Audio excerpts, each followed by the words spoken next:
listening to Ipac Chat, where today is Monday, and we're here once again live with you. We got a lot of great stuff to talk about, and of course, we do appreciate you tuning in, lending us your ear. Feel free to always share this video. We are monitoring the comment section, and we can create a dialogue with you. Lagritha, you're looking great today. I appreciate you joining me yet again.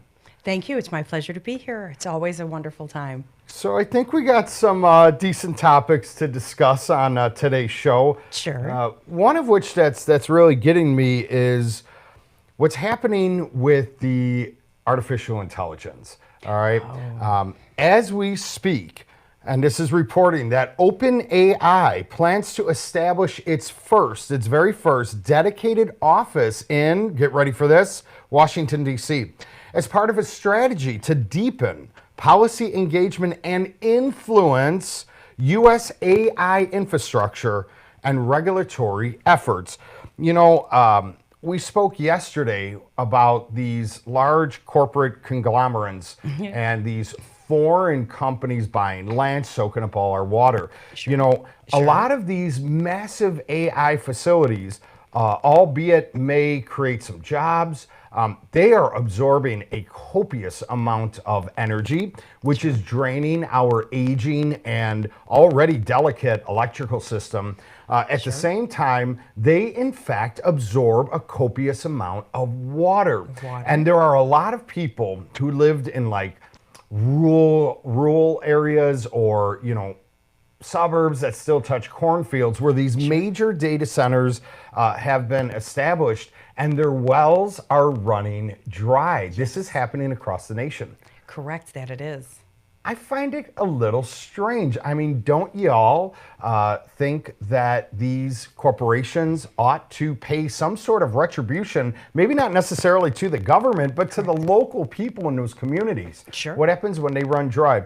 And I just find the whole artificial intelligence, although fascinating and can be a useful tool, I think we're going to see a lot of ugly ramifications that come from it in the near future. I mean, am I alone in this? I don't think you want to get me started on the whole AI thing and what the, you know, robots can do. Because also there was a story, unfortunately, I don't have it in front of me, but it was talking about how to send the robots in as law enforcement in a situation. Oh, yeah. I mean, they already have the dogs. Exactly. But traffic stops, I think, are going to be next in line. You're going to get a ticket from a robot. By the way, Chris, I appreciate you tuning in. And yes, we are going to approach this whole show gingerly and with care. Gingerly. Appreciate you, sir. You know, I believe that not only artificial intelligence, but robots who are ran by artificial intelligence are no doubt not the future. It is here. You know, I was talking with some friends the other day that, you know, boots on the ground when it comes to warfare or riot situations in major cities, we're going to be seeing less boots on the ground and more aerial drones. And we're going to start seeing more robot dogs, right? We've already seen them across social media. And in fact, enforcement agents that are not human. Correct. Yes. I mean, we are going to be total recall in real life. Are we okay with this? You know, is it worth the convenience? You know, so many people are going to sit there and be like, no, I'm not okay with it. But here's the kicker. You probably already own one robot already. I don't think I do.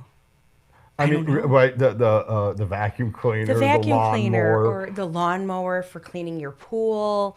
There's already so many different types of inventions. Oh, how about this? Isn't Alexa kind of? Does that work? Right? Yeah. Is that kind of a robot? That's a robot hooking you up with data, with information. And we're so happy to utilize it because it gives convenience, right? It gives us convenience. It gives us that absolutely instant gratification. And I don't foresee the people rejecting it because it's just all too comfortable and it is all too available and convenient. It is. But, you know, I enjoy the fact that, you know, instead of having those boots on the ground, and if it is a robot and all the protesters or whatever it is that somebody's doing, and they send those boots on the ground, I'm okay with that. Like, that's cool. But when does it stop? I guess that's where then my whole mind goes and gets a little crazy with it. Because when does it truly stop? When do you sit there and put the kibosh on it? Well, now it's too late. You've already gone this far. It's not right? going to. Yeah, I mean, it's going. Yeah, they're it opening, will go. as of right now, their first office to provide guidance and influence Wow. in Washington, D.C. You know, a lot of lawmakers right now are doing this in Congress, man. what? I mean, they could just see the money coming from the lobby, which of course already exists, although I foresee it exacerbating by great bounds, no Yes. doubt. So what do you got for us today? You know, I'm going to give you a little curveball. But I'd like to tell you that I'm not seeing chats. Just first of all, with that, Fair enough? just to let you know. All Now, right, yeah, I see the comments. so this is quite humorous. You know, you get to a certain age where you think you've like seen and heard it all in life. And if you haven't seen and heard it all yourself, Hollywood came up with it, right? I mean, you just like, okay, there it is. Well, I was scrolling and I found a hilarious story. There was a post about a dog that came through the doggy door and is now laying down in somebody's in the doggy bed. A dog So, invader? A dog invader happened to a family, and it was so cute because the post was so just genuine. Like, this dog came in and does not want to leave. Does anybody own this dog? Does anybody know who this dog is? And it was a quite large dog, like a black lab kind of a looking dog, That's a little funny. bit smaller. So it was still a large dog, and it was just hanging out with the rest of the family, just dogs. That was kind of humorous to me. You don't hear about that. You know, sometimes I'd read a story, I remember one time in the past, and it was like, drunk guy goes into the house, wrong house he ended up going into. Yeah, that's not the case in this particular one. Doggy welcomes himself in doggy door. Well, for one, I don't know about you, but I am not one that would ever have any entry point into my home that is not completely secure. Yes. I mean, I guess that seems like some type of like sitcom or something type folks that have that. Oh, it's like that was not hilarious. for me. But I would find that awfully strange. I would certainly approach the dog with trepidation. Yeah, you wake up, you're cleaning off your eyes, and you got this mutt sitting on your couch, wondering whether or not he's going to be aggressive or. Yeah. Well, you know what? That's why you got to carry a pistola with you, even when you sleep, right? Make sure you have one on your strong side hip, because just maybe a dog invading your home. Just maybe a dog invading your home. And That's then, humorous. too, for them to not know have noticed. You know, they're like, apparently he slept here because I guess, you know, they checked their doorbell kind of a thing. And he's been there. He was there for a while. He hung out for a while. And not something I'd be doing. That is, I just found that to be, you think you've seen it all. And, well, maybe it happens. Maybe it happens more often than I really even know. But I thought that to be quite humorous. That it is. So, you know, a lot of the times, you know, I look through and I'll read in the magazines and I read about the stories of just people getting into interactions, usually typically with a firearm or an Okay. invader, essentially.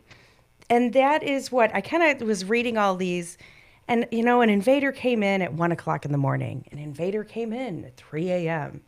Invader came in at 8 a.m., 7:30 in the evening, all these different times. And you know what? It just really comes down to is that evil does not have a sense of time. That's right. You know, my knows mom. no bounds at all. It knows no bounds. My mom would always joke around and say, you know, nothing good happens after midnight. Okay, you know, fine. But it just seems like every story, it doesn't matter what time. And whether you're in your home Fair enough. or if you're, you know, in your vehicle, you know, there was a woman in a road rage incident and then the car cuts her off and then is now pulling her out of the car and attacking her.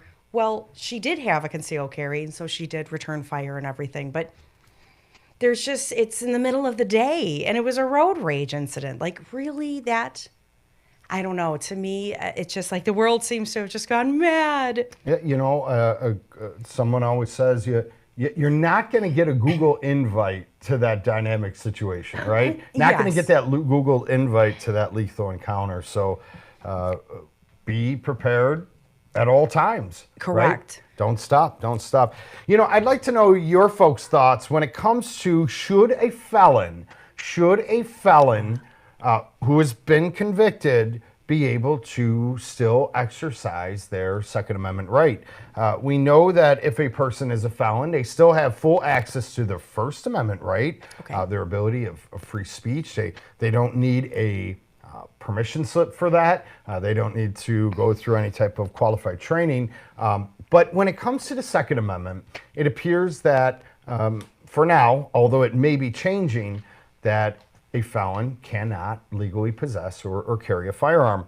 Most of the time when we think of felons, we have this stereotype in our mind of, some, bruiser who's a habitual offender, just really bad guy. But that's not always the case, right? Mm-hmm. Sometimes a felon may be a non-violent person who has been convicted. Okay. And they have been included with the violent offenders and those that are habitual offenders. I mean, do we support the Second Amendment? Do we believe that it is a right that shall not be infringed? And the way many interpret that, I mean, that's under any circumstance whatsoever. Or should there be limitations on a person who has been convicted of a felon on whether or not they can exercise their Second Amendment? I mean, what's your just initial thought on that? It's kind of like if you have to sit there and say, people can do this, but, and once you have to say the but, you can do this only so far to so much. And it's such a little word, but such a big thing. Because if you are going to sit there and say, well, you can do this, but you can't do that. So I'm very, I understand that we all, we should have our rights and this and that. But we are talking about, offenders and violent offenders. It's not like somebody's been bouncing checks, or I don't even know what would be considered as like a felony kind of a thing. Sorry for the ignorance. But yeah, that's fine. Sure. I mean, there's fraud that could equal a felony charge or conviction in that case. Yeah. But also on the flip, then when does it in fact stop? I mean, all right, so it's somebody who was writing, bad checks, right? They knowingly were cheating, committing fraud. Yep. Is that acceptable? Or is it acceptable if it was somebody who was caught with a controlled substance, right? They were caught, they were convicted. Is that where the line is drawn?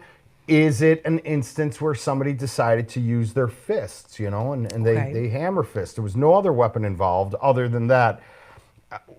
Is it okay if a person who committed criminal sexual assault and was in fact, convicted? So where does it stop? And I think that's where the problem lies and the dispute.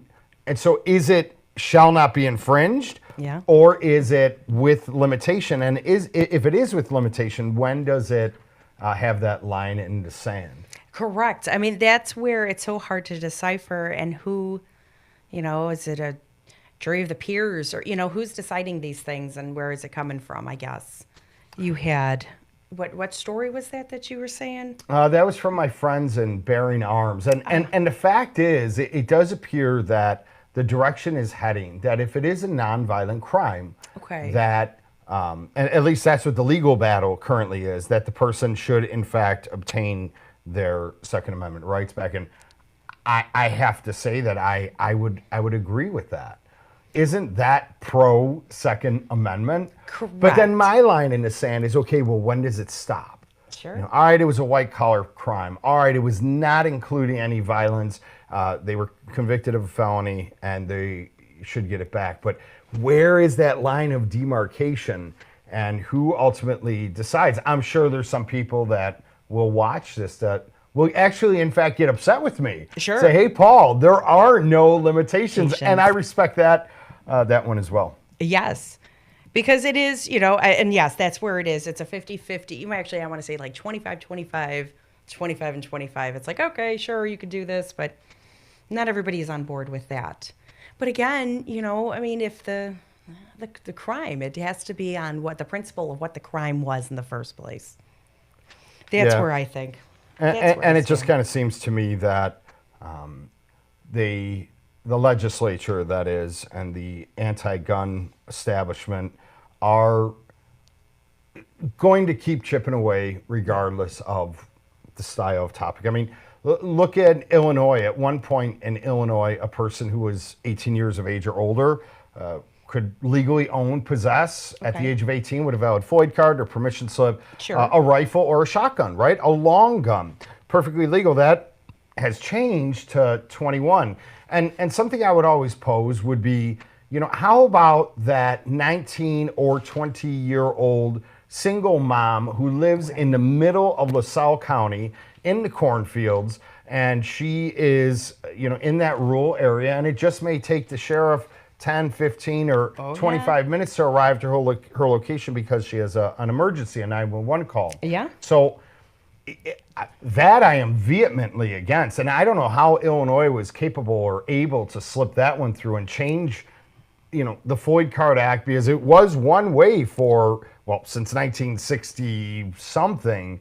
And then about 5 years ago, I think that changed. So, whether it be a felon, whether it be, stuff as I just mentioned, I just don't see them picking away. Absolutely. I mean, and that's just kind of that's what they do. I mean, we were talking even about red flag laws. When does it stop? Oh, I mean, Illinois has gotten extremely egregious. Didn't they just even make it more egregious if it's even possible? Yeah, it's hard to comprehend. I mean, I don't remember. I don't know if it's passed or not. And somebody correct me.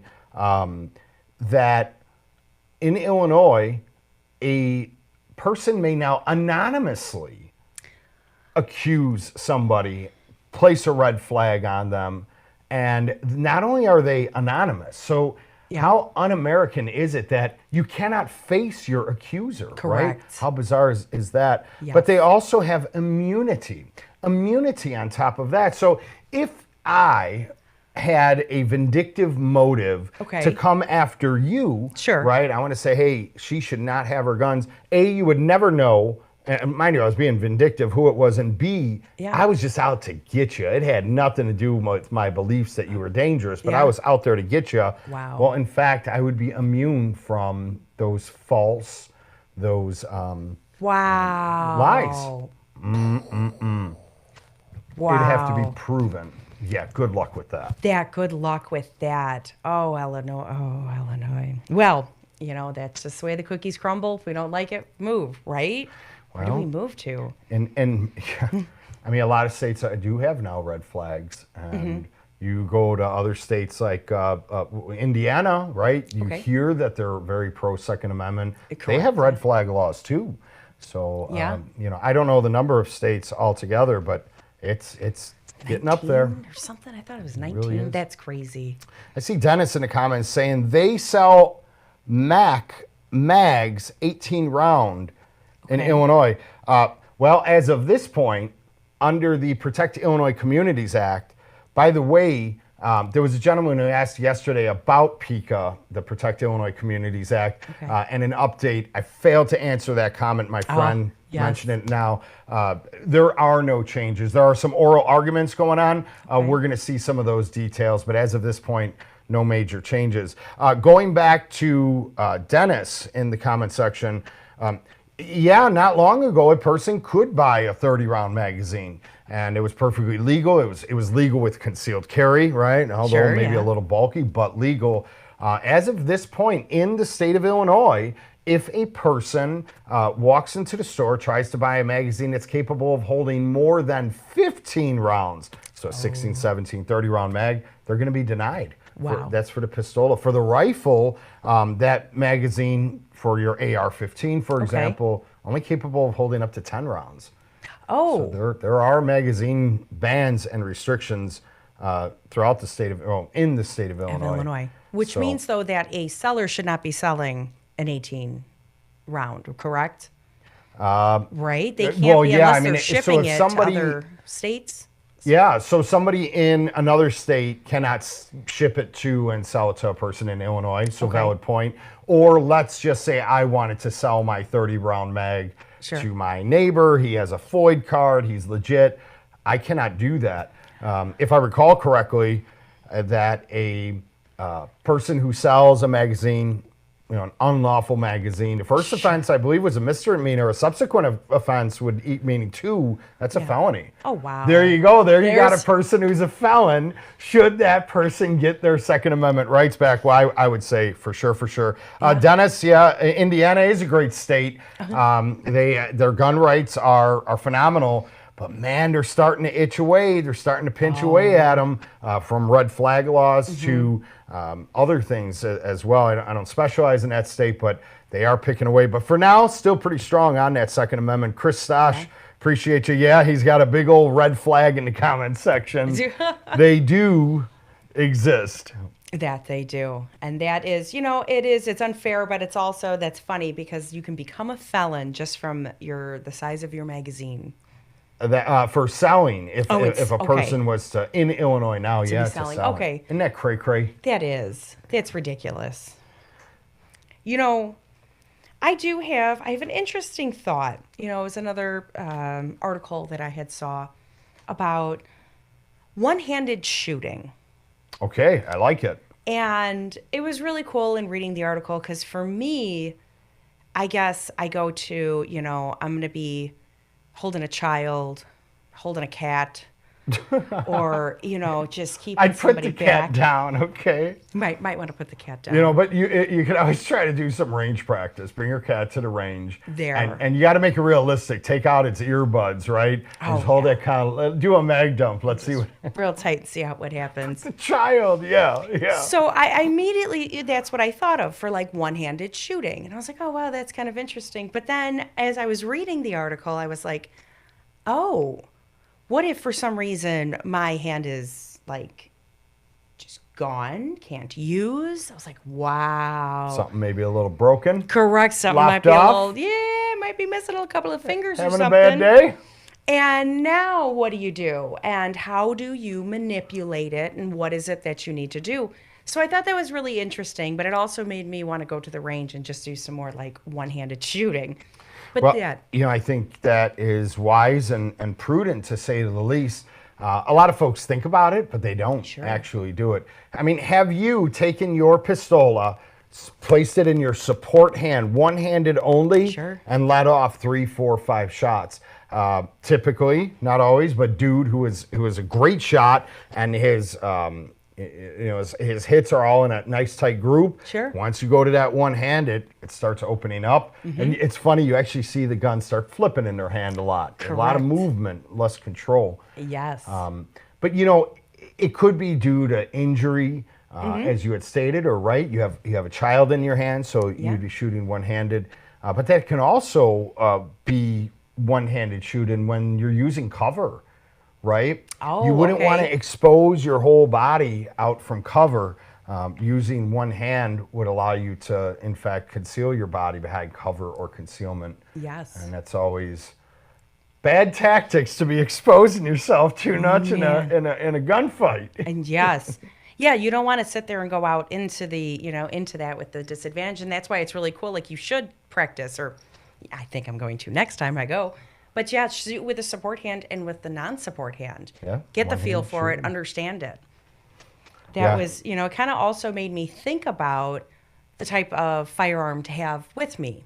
Do I want, a little bit more, is my everyday going to be a 45? And do I think I'm going to be shooting that one-handed? Maybe not. Chances of me shooting one-handed are probably good and likely, but I probably want to also be conscious of what type of firearm I'm going to have with me. Can you do it? Answer is yes. Correct. Can most of the people who are watching do it one-handed? The answer is yes. Yeah. But there's going to be that increased chances of a malfunction, right? There's going to be increased chances of that shot being missed altogether, or at least that grouping opening wide up. How to rack it?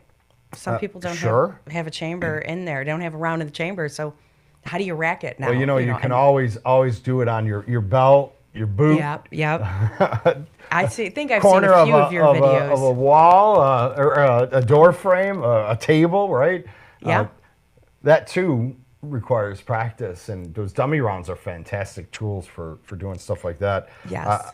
Probably going to break your sights if you're doing it on door frames, but good to know. Good to know. Good to know, definitely. It is interesting, and it also just makes me, more conscious of, okay, what am I going to carry today? Which also kind of drives over into, do people often, change, like, do they have a summer firearm and a Oh, winter sure. firearm? Trust me, in my classes, I've heard every bit of it. Sometimes they're carrying 2, 3, and 4, and 5 firearms at that.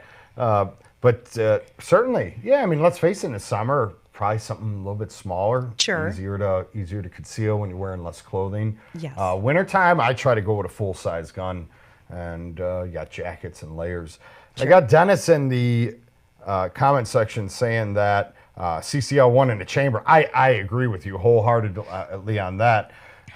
Taking time to rack the slide is yet another opportunity for a malfunction. Correct. Wasting fractions of a second can be pretty rough. Glock 47 is what you carry. I think the Glocks are fantastic.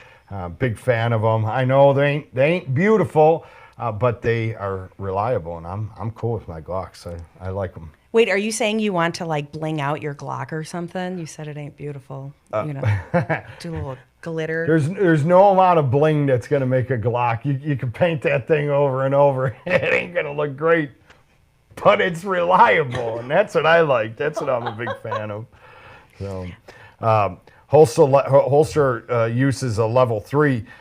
Yeah, I mean that's probably wise and prudent for concealed carry purposes, or for certainly on open carry. Can't go wrong with that. Sure, yes. Whatever you're comfortable with too. And that's what kind of like also with like the training, we were stressing about that yesterday, but it's important to always have that training and the knowledge of your equipment, what it can and cannot do. And going back to, putting one in the chamber, what difference are you going to apply now? If you do have to bring out your firearm and you don't have one in, and this is a dynamic situation, what are you like showing them like, I mean it now, we're getting into this is happening, what's the difference? Are you really, I don't know. Sure. That crazy second, what are you trying to enforce it now? Well, I don't know. And of course I carry in the chamber, and I think a person should, but on the flip, Okay. I do not feel that I should chastise somebody Sure. who doesn't. They're doing that for a reason. Whether they know it or not, the reason they're doing it is because they do not feel proficient with their firearm, right? Correct. They say, hey, man, I don't want to hurt myself. Good for you. Yes. That's a survival instinct. But what that person really does need to do is become more proficient with it. Correct. And they need to become intimate and know their firearm very well and how that simple machine operates. And should they invest that time and energy in it, they too will eventually be carrying in the chamber, which is probably the right thing. But I'm not a big fan of the guys out there, whether it be on social or classes, where Okay. they'll in fact actually chastise somebody. Oh, come on. I understand they're not wrong, but that person is doing it because they just simply don't have enough training. Correct. And that too, I find it interesting, like coming back to, like with your classes and the situation, I help you out with the phone calls. And sometimes people are like, well, what can I do to help me pass the test? Well, have you tried going to the range since you've taken the class? I mean, don't you as a person just kind of want to know? We were talking about manipulating and just knowing and, just the feel and how it is kind of a thing. Wouldn't you rather have a little bit more confidence if you ever were in a horrible situation? I don't think you want to find out in the situation of what you're made of. Yeah, well, Right? I believe that it's training, and that of that course was my it's first training. answer was, well, maybe then just go sneak by a range and just even shoot off a couple of rounds. Sometimes you just have to get past the noise, at least for me, kind of a thing. Well, you know what I think. And you're right. You're right. I've plenty of times seen at the range where people can be quite intimidated, and understandably so. But ammo is expensive. Oh well, And okay, touche. when it's all said and done, we're in a time right now where a lot of people, not all, but a lot of Sure. people are in fact cutting their corners, and they just don't have the extra money to drop on a range fee, right? Transporting themselves there. 50 You're not rounds wrong. is gone in just minutes or less. Yeah. And you got to do less mag dumps and more precision shooting to try to stretch those dollars. So Yes. it can be done. It can be done. It is worth, just at least, but I just, trying, because you want that muscle memory. You want to be able to know and confidently do what it is that you need to do in a situation. Yeah, I would agree. So you got anything else for us today? I have a couple By the way, stories. if any, I see some of you, and sorry to cut you off. No worries. How do we sound? Yesterday, somebody had commented that we were a little quiet. Has that been resolved? Does the overall quality sound good? If you don't mind, let us know. Just some things that are going on around town. I was trying to find that story that I had for the fingers tensing up. Why? We're tactical breathing. Oh, like fine motor skills, gross motor skills? Yes. Yeah. And, again, it is about practicing, because your body is just essentially in a situation is just going to want to freeze and tense up, Sure. For just the newbie kind of a thing. I'm just saying that. And the blood is not going to be flowing as well because your heart rate's going to go so fast, and your fingers are not going to work as well, and the toes, but it's your fingers, and you need your fingers. Yeah, that's true. So I mean that gross motor skills, fine motor skills, it's very real. And under stress, often a person loses some of their fine motor skills, Yes. resorting to gross motor skills only. And I think that it does go back to practice, practice, practice. Dennis is saying it inside the comment section, practice, because it does essentially become a second nature, right? Less thinking, Yes. more in doing. And that's where, it's like you can really read and like these stories. There are a lot of homeowners, obviously that are getting an intrusion in the middle of the night, and they are defending themselves. They are in the situation about having an attacker essentially is now on them, and they have to push the attacker off, and then essentially they, fire their rounds off. And a majority of these cases is that, well, the bad guys are not winning. I guess this is primarily the 5-6 stories that are in here. The bad guys are not winning. I mean, unfortunately, though, even the bad guy in this particular story is a 61-year-old man went into his 80-year-old mother's house after an argument with a baseball bat. It doesn't always have to be a firearm, but the other brother went and he shot him because he was breaking the bat over his mother. Oh my Lord. You never know what the situation's going to be. And it is an oh my Lord. And it is that fast. Road rage, an argument. Is it worth it Yeah. to upset someone? Sorry. Yeah, no, I get it. And I like to keep talking about the old gun violence. It's A violence. person's going to go rogue. They're going to find a tool that is best for them Yes. to execute what they wish to do. Ladies and gentlemen, we do appreciate you very much for tuning in. We've actually been live for quite some time. Oh, I think it's great. By all means, make sure that you are subscribed to the channel. We are going to continue trying to make it sound better, look better, have greater topics. I appreciate those that interacted with us in the comment section. Really cool of you. Thank you. And what we're going to do is sign out here. And I think we're going to be live on another channel for Illinois Concealed Carry. By the way, if you need Illinois Concealed Carry, check out IllinoisProtectAndConceal.com. We're going to be live over there on that Facebook page in just a few moments. But Illinois Protect and Conceal, if you're in the Chicagoland area, need concealed carry and need to renew your concealed carry, there's an awesome opportunity. We appreciate